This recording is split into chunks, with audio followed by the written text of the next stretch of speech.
One of the most effective modes of training is on-the-job training, or OJT. Two of the most important phases of virtually all OJT programs are implementation and evaluation.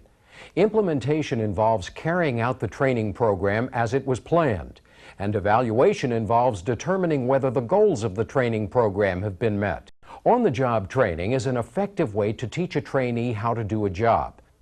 However, for this type of training to work well, the instructor must be capable and qualified. In this part of the program, we'll examine the qualities and characteristics of a good OJT instructor. Probably the most important characteristics are knowledge of the job and the ability to communicate that knowledge well. When instructing a trainee, you'll need to explain technical and sometimes complex information in simple, understandable terms. Before conducting OJT, instructors commonly go through some form of training on how to teach effectively. In addition, an OJT instructor may sometimes need to improve or upgrade job skills that will be taught to others. Besides the ability to communicate well, a number of other factors may also contribute to being a good OJT instructor. One factor is the employee's experience in the plant. An experienced worker will likely be very familiar with plant operations and will have acquired a great deal of knowledge that can be passed on to trainees. Also, by working in the plant over a period of time, the veteran usually has the respect of co-workers and is generally viewed positively in a position of authority. How an instructor handles this position of authority is another important factor. A good instructor must be able to display good leadership qualities. Good leadership qualities are particularly important if the instructor has to train someone of roughly the same job experience, age, or background. This type of situation can become awkward and counterproductive if the instructor is not an effective leader. An effective OJT instructor is one who can help a trainee learn without taking advantage of the position of authority. Another factor is the instructor's overall attitude. If you don't have a positive attitude, you may set a bad example for the trainee, and if so, you won't be an effective teacher. When instructing trainees, an OJT instructor should be objective and attempt to teach all trainees equally. You should make a conscious effort not to play favorites. During OJT, the trainee will have to get accustomed to having someone looking over his shoulder and watching his every move. One of your goals as an OJT instructor is to create a comfortable environment in which the trainee can learn. You don't want the trainee feeling intimidated. He must feel at ease so that he'll ask questions when he doesn't understand something.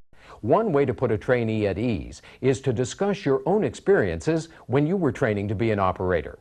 Admitting that you may not have done everything flawlessly right off the bat will reassure the trainee that mistakes are part of the learning process. So encourage him to ask questions on anything that he's unsure about. And if one of his questions stumps you, don't be ashamed to admit it. Just let him know you'll check into it and get back to him. As an OJT instructor, you may be teaching trainees who have virtually no background knowledge, so don't take anything for granted. Depending on their abilities, different trainees will progress at different rates. But as an instructor, you must remain patient, even when a trainee may not be grasping an aspect of a job that seems simple to you. Before OJT is implemented, certain plans and preparations have to be made to help ensure the success of the training program. Scheduling is an important concern when planning on-the-job training, since OJT must be scheduled around the operations of the unit. The training department must coordinate its plans with the unit or line supervisor. Both must be aware of when the on-the-job training occurs and who is involved. As an OJT instructor, you should also have a plan or strategy for scheduling. If you have any flexibility in scheduling the OJT, you should coordinate when to cover each task with when the tasks are scheduled to be performed in the plant. The time that the training will occur is another important factor. For example, if any of the training must be conducted outside, then it may be better to schedule the training during the daylight hours than at night. However, if the trainee will be required to perform the actual job at night, then it might be preferable to train him under similar conditions. It may also be better to schedule certain tasks early in the shift so that both the instructor and the trainee will be more alert. When scheduling training, another factor to consider is the trainee-to-instructor ratio. Often, on-the-job training is conducted on a one-on-one basis. However, depending on the circumstances, there may be more than one trainee for each instructor. Keep in mind, though, that the more trainees there are, the less time each will have to perform the job procedures. The more trainees there are, the more likely it is for certain trainees to simply watch someone else instead of doing the steps themselves. So, when planning OJT, make sure that you schedule enough time for each trainee to practice all of the job skills. Before implementing OJT, you should review the responsibilities and procedures involved in the job that you'll be teaching. If you're unsure about any aspects of the job, clear them up before the training begins. Another preparation is to collect and organize any materials that are needed. This includes any tools and safety gear that are required for the job. Depending on the job, you may want to demonstrate and explain how the tools or safety gear work before heading out into the plant. Other training materials include performance objectives and OJT checklists.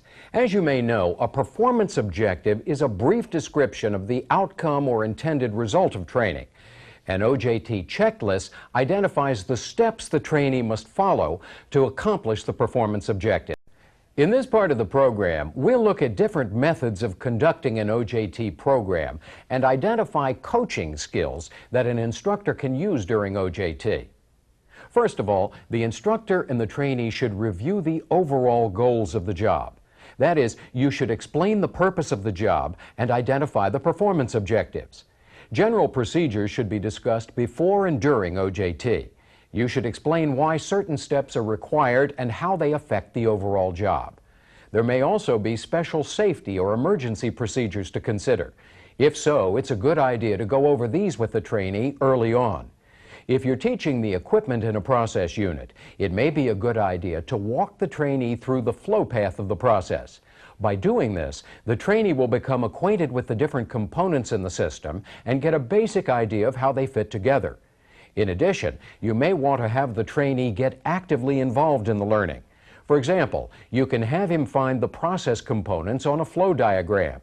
If the trainee has had any past experience that's similar to the new job, you can make the training easier by comparing the new procedures to the trainee's previous experience. A number of different methods can be used to conduct on-the-job training. The way in which OJT is performed depends on the nature of the job, the preference of the instructor, and the ability of the trainee. For instance, you might first demonstrate the procedures involved, then allow the trainee to perform the tasks himself, correcting his mistakes and assisting him when needed. On the other hand, for fairly simple tasks, you may decide that demonstrating each task is unnecessary. You may simply explain how to do each step and then have the trainee perform the job himself under your supervision.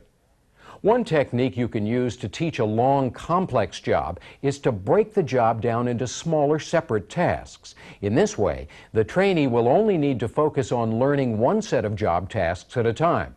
He won't feel as overwhelmed as he would if he had to learn the whole job at once. Regardless of the training method used, an OJT instructor is like a coach, so you should apply good coaching skills.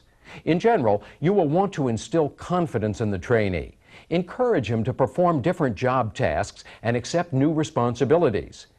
Instead of commenting only when the trainee does something wrong, the instructor should also recognize when things are done correctly. As an instructor, keep in mind that you don't want to overcoach or undercoach. If you overcoach a trainee, he may become too dependent on you. Once he's completed training and is working on the job, he won't be able to rely on your guidance anymore. On the other hand, you don't want to undercoach the trainee either. If you don't give him sufficient guidance, it will take him longer to develop the skills he needs. And the more time it takes for the training to be completed, the more costly it is for your plant. For just about any trainee, it's a good idea to review the main points and procedures so that the trainee will be less likely to forget them. Once the trainee begins performing the tasks of the job himself, you should monitor his progress using any relevant OJT checklists, schedules, or charts. As the trainee performs each step, check off that item on the list and record the date that it was completed. You'll be able to use the list to show the trainee how his progress is measured, and you'll know when the training is completed. As an OJT instructor, you can help instill in the trainee a good attitude and good work habits. For example, at the end of a job, it's important to leave the work area clean. All tools and gear that were used for the job should be put away in their proper places. When an operator completes a job, there may be some paperwork to do. You'll need to show your trainee how to fill out this paperwork when necessary. The trainee should understand that duties like housekeeping and paperwork are important parts of an operator's job. They're not simply extra chores to do when and if there's time. By observing how you follow the plant's policies and procedures, the trainee will learn the proper way to conduct himself on the job. Probably the most important characteristics are knowledge of the job and the ability to communicate that knowledge well. When instructing a trainee, you'll need to explain technical and sometimes complex information in simple, understandable terms. The time that the training will occur is another important factor. For example, if any of the training must be conducted outside, then it may be better to schedule the training during the daylight hours than at night. However, if the trainee will be required to perform the actual job at night, then it might be preferable to train him under similar conditions. One technique you can use to teach a long, complex job is to break the job down into smaller, separate tasks. In this way, the trainee will only need to focus on learning one set of job tasks at a time. He won't feel as overwhelmed as he would if he had to learn the whole job at once. During the entire OJT process, the instructor continually evaluates the trainee's performance to monitor his progress and to determine when the trainee has learned how to do the job correctly. One of the most important tools used for trainee evaluation is an OJT checklist. The checklist consists of a list of tasks that must be accomplished to complete a particular job. Each task is checked off as it's completed. As the training progresses, make sure to give the trainee enough practice time. Both you and the trainee should be confident that he can do the job correctly. Also, make sure that his progress and achievements are well documented on the OJT checklist. When you sign off on the checklist, you are verifying that the trainee can do the job. Once the trainee understands and has accomplished all the items on the checklist, he should be able to perform the job on his own. To confirm this, you may want to spot check or review certain items on the checklist again, perhaps the most important ones. Clear records should be kept to keep track of what happened during training. There may also be government regulations requiring the documentation of training. The records are often in the form of a progression chart or training schedule, which indicates what tasks the trainee needs to complete and when. If the trainee is not progressing acceptably, some of the training may need to be repeated, or additional training may be necessary until the trainee is up to speed. If additional training is needed, the unit supervisor or training manager may need to be consulted. Also, if you find that the training is not going well, act professionally and focus on the job at hand to try to figure out a way to get better results. Who knows, by the end of OJT, a problem trainee may turn out to be a very good operator. When the trainee has mastered all of the skills necessary to do the job, his training may not yet be over. Depending on your plant's approach, a formal testing or evaluation of the trainee's ability may have to be conducted. Plants often have their own qualification or certification programs to evaluate their operators. The person administering the formal evaluation may or may not be the OJT instructor. Even if the formal evaluation is conducted by a third party, the OJT instructor can help prepare the trainee. For example, the instructor can explain the types of things he'll need to know and the way in which the evaluation will be conducted. There's more to OJT evaluation than just evaluating the trainee. It's also important to evaluate the training program and the performance of the OJT instructor. This is basically an objective self-evaluation that can be helpful to you when you're planning how to instruct future trainees. A good OJT instructor is flexible enough to adjust training techniques to improve the trainee's performances and the productivity of the overall training program. If you're considering making a change in your training methods, you may want to discuss alternatives with your plant's training department or other OJT instructors. Another good source of information is someone you've recently trained. He will be able to tell you what was most helpful about the training and what could have been improved. You can also get feedback from your trainee's supervisor after the trainee's been on the job a while. The supervisor can let you know if the trainee was well trained, and he may offer suggestions on improvements. With these ideas, you can plan better for instructing new trainees in the future.